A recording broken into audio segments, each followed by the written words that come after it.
Chapter का नाम है thief story, the thieves story. उस चोर की स्टोरी, उस चोर की कहानी। ठीक है, तो इसके अंदर देखिए क्या बताया गया है कि एक नवयुवक होता है जो अनिल नाम के एक आदमी से दोस्ती करता है। अनिल उस पर पूरा भरोसा करता है, उसे नौकरी पर रख लेता है। तो क्या वो नवयुवक अनिल के भरोसे को तोड़ता है या क्या होता है आगे कहानी में, उसके बारे में स्टोरी है। I was still a thief when I met Anil, and though only 15, I was an experienced and fairly successful hand. Anil was watching a wrestling match when I approached him. He was about 25, a tall, lean fellow, and he looked easygoing, kind, and simple enough for my purpose.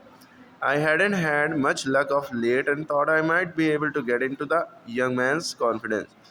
तो ये पूरी बात ये कहना चाहते हैं कि जब ये 15 साल के ही थे तो ये चोर बन गए थे और ये बहुत एक्सपीरियंस थे। तो अब इनको टारगेट चाहिए था, तो इनका टारगेट कौन मिलता है? अनिल से इनकी मुलाकात होती है। अनिल से होती है अनिल कुश्ती का मैच देख रहा होता है, रेसलिंग देख रहा होता है। जब मैं उसके पास गया तो लगभग 25 साल का लंबा दुबला पतला व्यक्ति था और बहुत बेपरवाह, दयालु और मेरे उद्देश्य के लिए साधारण व्यक्ति लग रहा था। मतलब इनका टारगेट आसानी से वो बन सकता था। काफ़ी दिनों से तकदीर ने मेरा साथ नहीं दिया था और मैंने सोचा कि मुझे इस नवयुवक का विश्वास जीतना चाहिए। अब ये जो है चोर, इसका विश्वास जीतकर इनको लूटना चाहता था। आप स्वयं भी एक पहलवान दिखते हो, उनके पास जाके कहने लगा। ये चोर जो है वही नैरेटर है इस चैप्टर का, वही अपनी कहानी बता रहा है। चोर का नाम हरी सिंह इसमें बताया गया है, जो कि इसका नकली नाम है। वो नाम बदलता रहता था ना, पूरे जब भी चोरी करता था तो नाम बदलता रहता है ताकि पुलिस पकड़ ना पाए, है ना। इसलिए इसमें इसने अपना नाम हरी सिंह बताया, वही अपनी पूरी कहानी बता रहा है। जब अनिल से मिले, क्या हुआ, कैसे हुआ। अब देखिए अब वो अनिल से मिलता है। सबसे पहले कहता है, आप स्वयं ही पहलवान दिखते हो, मित्रता करने में थोड़ी चापलूसी बड़े काम आती है, तुम भी वैसे ही दिखते हो। उसने जवाब दिया। मैं एक पल के लिए डर गया क्योंकि उस समय मैं काफ़ी दुबला पतला था। ठीक, यानी अनिल ने उनको जवाब दिया, तुम भी वैसे दिखते हो। अभी डर गए, मैं तो दुबला पतला हूँ, हमको कैसे पहलवान कह रहे हैं। हाँ, मैंने विनम्रता से जवाब दिया, थोड़ी बहुत कुश्ती मैं भी कर लेता हूँ। कौन कह रहा है? हरी सिंह, चोर।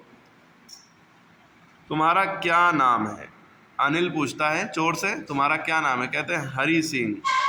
नाम बदल दिया उसने, उसका नाम कुछ और होता है। हरी सिंह, मैंने झूठ कहा। मतलब ये अपनी कहानी अपनी ज़ुबानी बता रहा है। ठीक, हर महीने मैं एक नया नाम रख लेता था जो मुझे पुलिस तथा अपने पूर्व नियुक्तियों की सी पकड़ से दूर रखता था। इस परिचय के बाद अनिल ने तेल लगाए हुए पहलवानों के बारे में बातें की जो कि गरज रहे थे और एक दूसरे को उठा कर पटक रहे थे। मेरे पास कहने को कुछ अधिक नहीं था। अनिल दूर जाने लगा, मैं भी चुपके से उसके पीछे चल दिया। अरे तुम फिर कहाँ मिल गए? उसने कहा। अरे तुम फिर कहाँ मिल गए? उसने कहा। मैंने उसकी तरफ अपनी सबसे आकर्षक मुस्कुराहट की मुद्रा में देखा। मैं आपके लिए कार्य करना चाहता हूँ, काम करना चाहता हूँ। मैंने कहा, परंतु मैं तुम्हें वेतन नहीं दे सकता, इतनी कमाई नहीं होगी, है ना।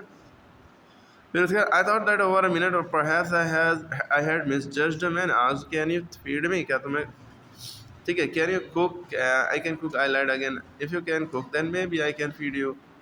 तो मतलब चोर जो है, जब ये उससे कहते हैं कि मैं कुछ काम करना चाहता हूँ, तो क्या तुम भोजन पका सकते हो? मतलब इसमें मैं एक क्षण के लिए सोचता रहा कि शायद मैंने गलत आदमी चुन लिया। जब वो उससे पूछते हैं कि मुझे काम चाहिए, तो वो कहता है मैं आपको वेतन नहीं दे सकता। तो वो कहते हैं कि वो सोचता है कि शायद मैंने गलत आदमी टारगेट बना लिया। फिर वो कहता है कि आप मुझे खाना खिला सकते हैं? क्या तुम मुझे फिर उन्होंने कहा, क्या तुम भोजन पका सकते हो? मैं भोजन पका सकता हूँ। दोबारा झूठ बोला। यदि तुम भोजन पका सकते हो तो मैं शायद तुम्हें भोजन करा सकूं। अगर तुम खाना पका सकते हो तो मैं तुम्हें खिला सकता हूँ। वह मुझे जमुना स्वीट शॉप के ऊपर स्थित अपने कमरे में ले गया और मुझसे कहा कि छज्जे पर सो सकता हूँ, परंतु उस रात जो खाना मैंने बनाया वो अवश्य ही बहुत बुरा होगा, क्योंकि अनिल ने मेरा सारा खाना गली के आवारा कुत्तों को खिला दिया।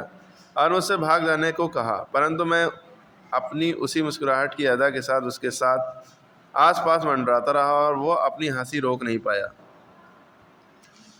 बाद में उसने मेरे सिर पर थपकी दी और कहा, कोई बात नहीं, वो मुझे खाना पकाना सिखा देगा। उसने मुझे मेरा नाम भी लिखना सिखाया और कहा कि मुझे शीघ्र ही पूरे वाक्य को लिखना तथा संख्याओं को जोड़ना भी सिखाएगा। मैं उसका आभारी था। मैं जानता था कि यदि एक बार मैंने किसी साक्षर आदमी के समान लिखना सीख लिया तो मेरी कमाई की सीमा नहीं रहेगी। अनिल के लिए कार्य करना काफ़ी सुखद था। मैं सुबह चाय बनाता था, तब मैं अपना समय दैनिक ज़रूरत की चीज़ों को ख़रीदने में व्यतीत करता था।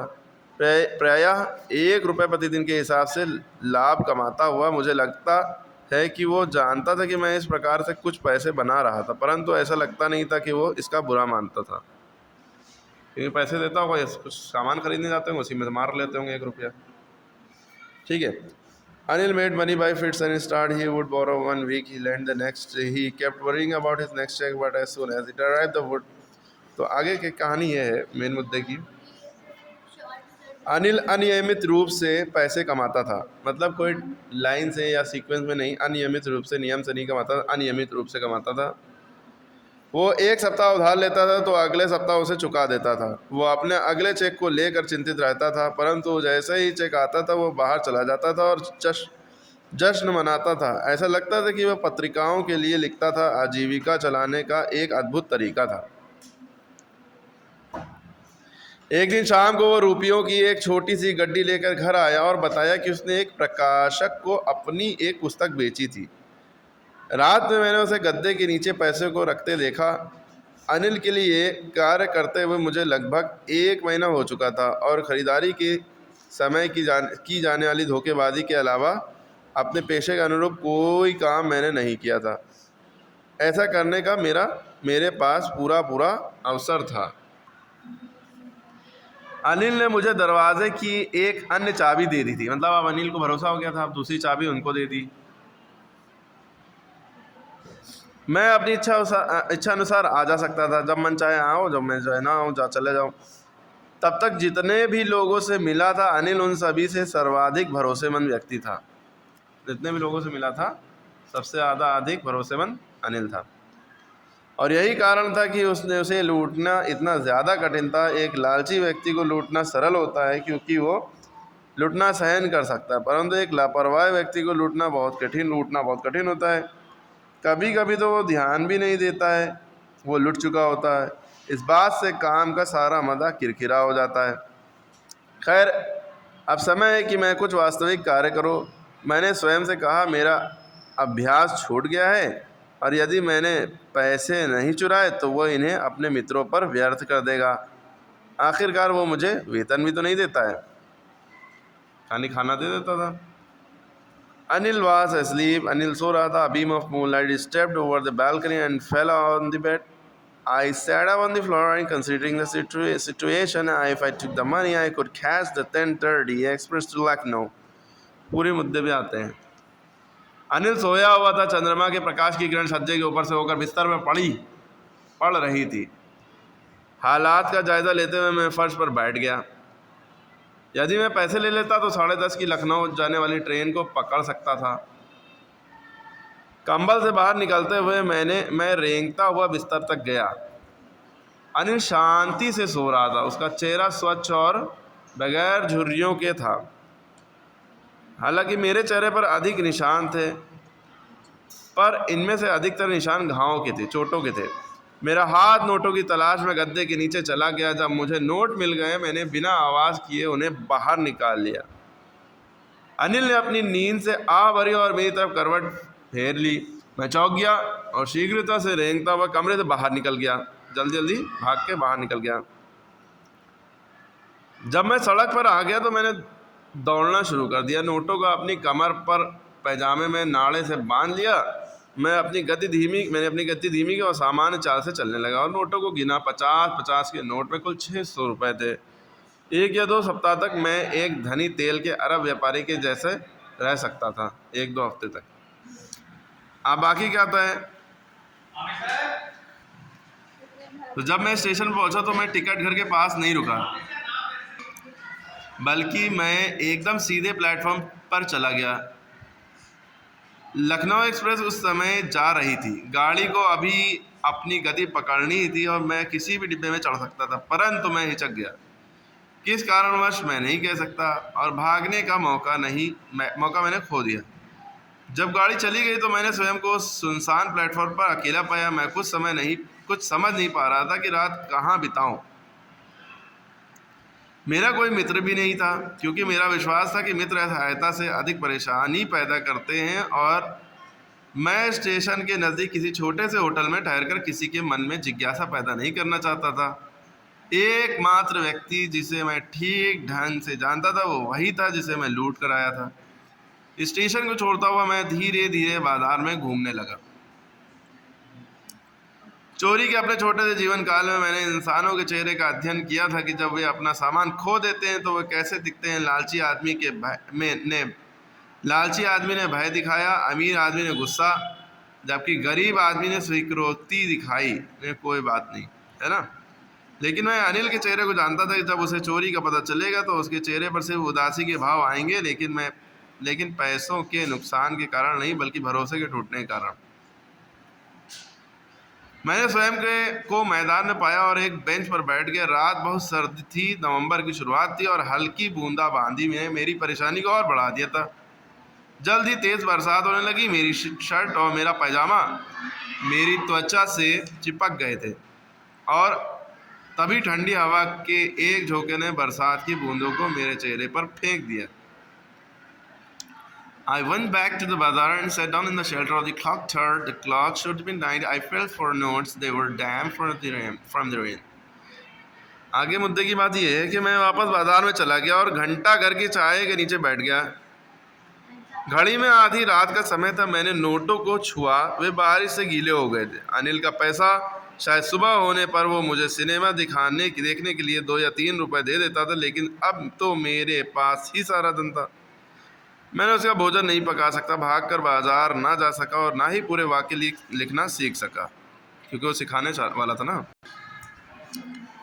चोरी की उत्तेजना में मैं इनके बारे में बिल्कुल ही भूल चुका था। मैं जानता था कि पूरे वाक्य मुझे किसी दिन कुछ 100 से कहीं अधिक धन ला सकते थे। चोरी करना बहुत ही सरल कार्य था, और कभी कभी तो पकड़ा जाना भी इतना ही आसान होता था।